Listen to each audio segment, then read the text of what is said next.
Sud Radio, le Grand Matin Week-end, 7h-10h, Jean-Marie Bordry.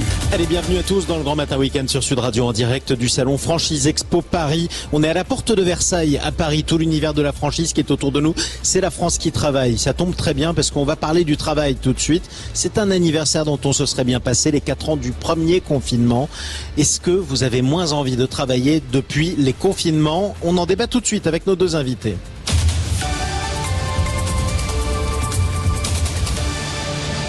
Et en direct de Franchise Expo Paris, on accueille Bernard Cohen-Haddad. Bonjour à vous. Bonjour Jean-Marie. Bienvenue sur Sud Radio, président de la CPME Paris-Île-de-France. On est aussi avec Jean-Claude Delgen. Bonjour à vous. Bonjour. Président fondateur du cabinet Technologia. Vous êtes aussi auteur de ces 2 livres, Idées reçues sur le suicide ou Idées reçues sur le burn-out. C'est publié à chaque fois au Cavalier Bleu. Absolument. Exactement. Merci, alors Jean-Marie. on parle du travail, parce que le rapport au travail a beaucoup changé, notamment après le confinement. Ça avait peut-être commencé avant. Figurez-vous qu'il y a 30 ans, 60% des Français interrogés accordaient une place très importante au travail dans leur vie. Et bien après les premiers confinements, c'était plus que 24%. Vous vous rendez compte un peu la dégringolade? On a moins envie de travailler ou pas, Bernard Cohen-Haddad? Je crois qu'on a envie de travailler différemment, avec du sens dans le travail, une qualité de vie, donc qualité de vie au travail, qualité de vie dans la vie. Ça, c'est quand on peut le choisir. Oui, quand on peut le choisir, mais ensemble, aujourd'hui, on essaie, dans le cadre de l'entreprise, d'avoir la QVCT. C'est-à-dire comment on travaille mieux, comment les postes sont mieux, comment aussi on partage plus d'informations. Et ça, la Covid-19 a été une révolution dans la relation au travail du côté employeur et côté collaborateur. On échange davantage, on est plus transparent, c'est ça Jean-Claude Delgen? Je pense qu'il faut peut-être reposer la question un peu différemment, si vous voulez. En mars 2020, avec l'instauration du confinement et je dirais du télétravail, ce qui s'est passé, c'est qu'il y a eu donc ce qu'on appelle une dysrythmie sociale en termes sociologiques. C'est-à-dire qu'il y a eu une désynchronisation des rythmes individuels avec les rythmes collectifs. C'est-à-dire que les gens se sont retrouvés en fait un peu à perdre leurs habitudes, à perdre leur routine. Ça, c'est très important de comprendre ça.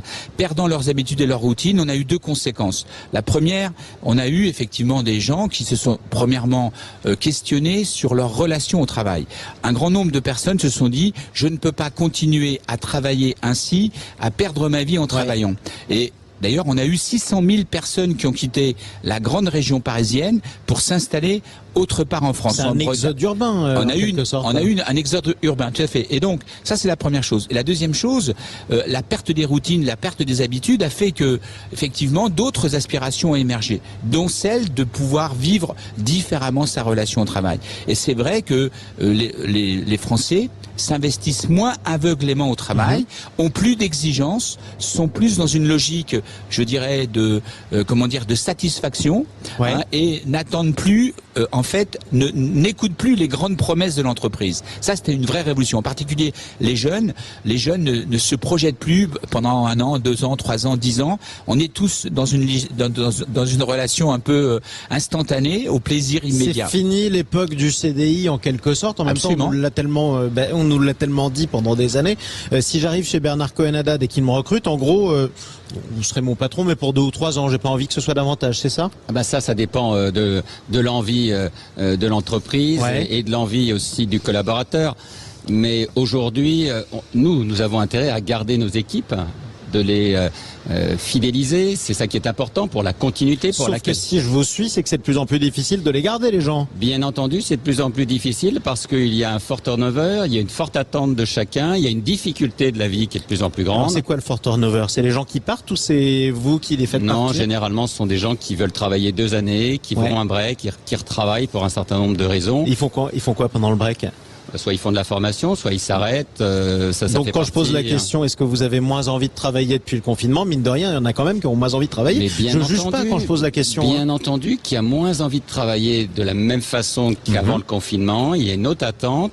C'est un problème pour nos entreprises qui sont à moins 30% de récupération d'équipes, une difficulté de recrutement, une inversion, Jean-Marie, de l'offre. C'est-à-dire qu'aujourd'hui, ce sont les demandeurs, c'est-à-dire les salariés qui effectivement sont en point de force par rapport à l'entreprise. Et puis il y a ceux qui n'aiment pas l'entreprise, comme Madame Rousseau, qui nous disent que l'entreprise ou le travail est une valeur de droite. Et là, on est vraiment à côté de la plaque, parce que l'entreprise est une valeur de progrès, comme le travail, une valeur d'inclusion sociale.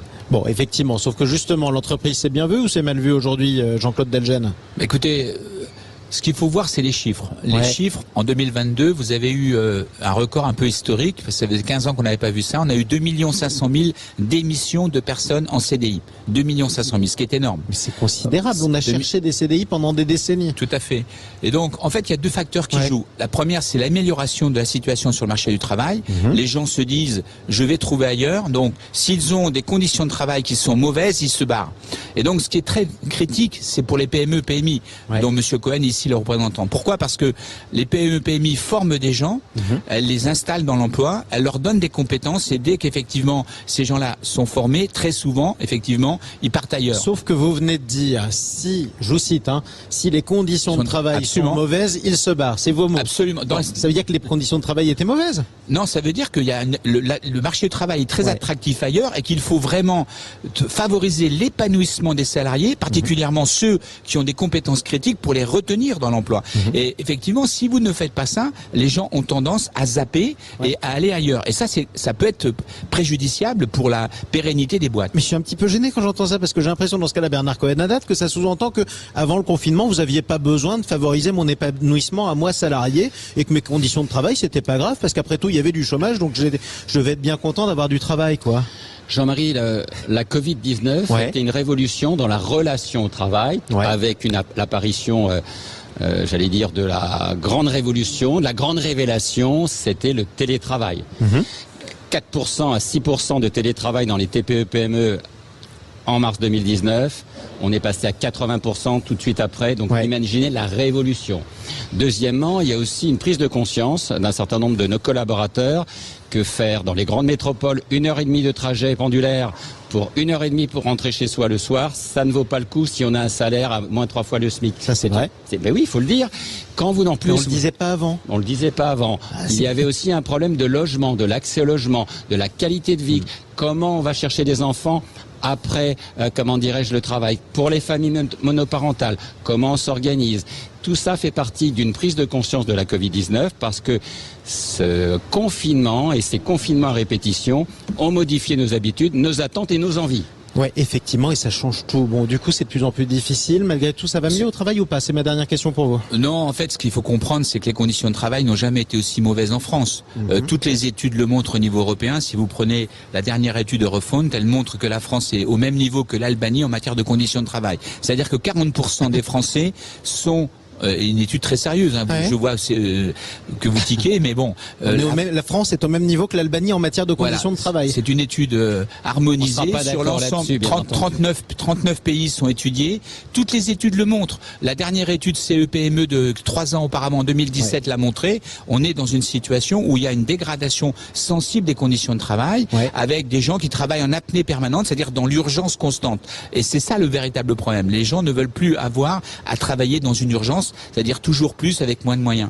Et donc là, il faut rétablir des équilibres vie privée, vie professionnelle, rétablir un dialogue social entre les partenaires sociaux, syndicats d'un côté, patronat de l'autre, favoriser effectivement une meilleure, je dirais, projection dans le travail, mais en permettant aux gens de vivre à côté et de ne pas subir la toute-puissance du travail. Moi, je suis pour le travail. Vous le savez, je dirige une entreprise qui a presque 150 salariés et je sais combien, effectivement, l'attente des salariés en matière d'épanouissement est précieuse, et si vous ne satisfaisez pas cette attente, les gens s'en vont. Effectivement. Bon, en tout cas, on a compris que vous n'étiez pas d'accord. On n'est pas au niveau de l'Albanie, malgré tout. Un mot. Non, je crois que tout simplement, aujourd'hui, il y a une volonté partagée de mieux travailler, d'avoir une qualité de vie, mais aussi une meilleure rémunération, et surtout donner du sens à son engagement dans l'entreprise. Eh bien, continuez. C'est pas moi qui le dis, c'est toutes les études européennes. J'ai compris, c'est pas grave. Continuez à donner du travail l'un et l'autre, puisque vous êtes deux patrons. En tout cas, c'est le plus important. Continuez à entreprendre. Allez, restez avec nous sur Sud Radio. On se retrouve dans quelques instants, toujours en direct du salon Franchise Expo Paris. À tout de suite sur Sud Radio. Sud Radio.